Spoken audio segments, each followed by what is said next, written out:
గారు చెప్పారు 103వ కీర్తన 4వ చరణం అంటే ఆ రెఫరెన్స్ చెప్తే ఎవరో ఒకరు చదివేవారు, నేను సాక్ష్యం చెప్పేవాడిని.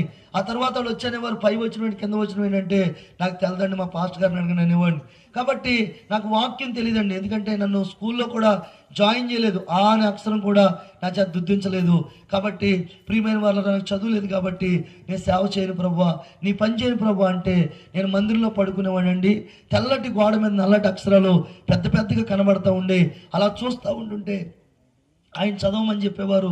అవి చదువుతూ ఉంటుంటే ప్రియులరా, అలాగున కీర్తన గ్రంథం 1వ కీర్తన నుండి దాదాపుగా ప్రియులరా 150 కీర్తనలు ఈ చదువు లేనోడికి యేసయ్య ఈ వాక్యాన్ని నేర్పించారు. గట్టిగా స్తోత్రం చెప్పండి.